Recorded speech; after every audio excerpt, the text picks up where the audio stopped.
It's being dubbed as the Himalayan tsunami, a crisis of titanic proportions. Scores have been killed in the Uttarakhand crisis. With me is Sunita Narain from the Center of Science and Environment. Ma'am, welcome to Doordarshan News.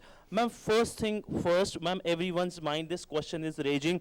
Was this crisis a man-made crisis? It's definitely a natural calamity which has been exacerbated because of the mindless, reckless development we have done in the Himalayas.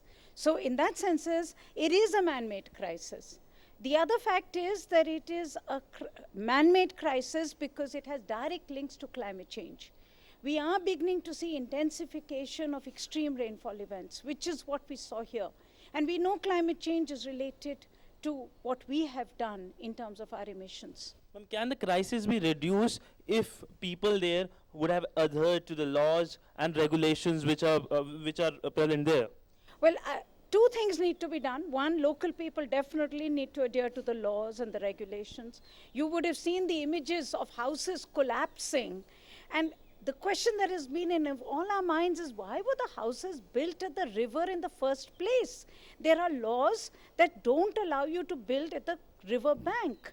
So clearly there have been violation after violation as far as buildings are concerned.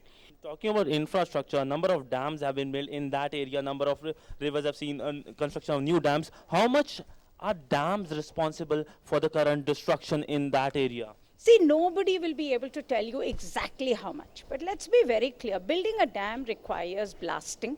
It requires shaking up the earth. It requires you building barrages. It requires you making tunnels through the mountains to take the water to a head. Now, in all that, if you're building it well and you're building it carefully and you're building only one project, then you can say that you have used all the precautions necessary to build so that you do not have destruction. But what you are doing is to build as there is no tomorrow.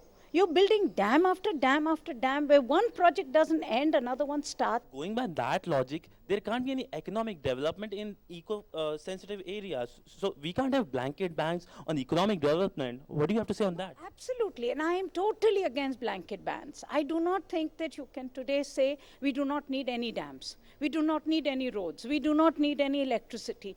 We have thousands of people living there, millions of people living there. Their local needs need to be provided for.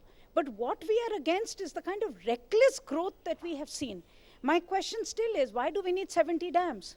Why can't we build 10 dams, optimize on the energy, provide it to local people first, make sure that you will do the dams properly so that you don't destroy the environment. So what we need is development which is mindful of environment. Ma'am, my last question is on climate change. Recently, the World Bank said that the monsoon pattern is going to change. Could we see such kind of fluctuation in the climate, like the monsoons coming early, intensification of heat in coming years? Yeah, very good question. This is what is worrying everyone. The fact is that there is now more and more evidence that the monsoons are getting to become more intense, more extreme, and more unseasonal. Now you have to understand that in a country where the monsoon is your true finance minister, what this means. And scientists are today saying they are beginning to see more extreme events and less moderate monsoon events. And climate change will only make this worse. So it seems climate change is here to stay, and we have to go for development which is sustainable. With camera person Adarsh, Sidhant, Sibal, DD News, New Delhi.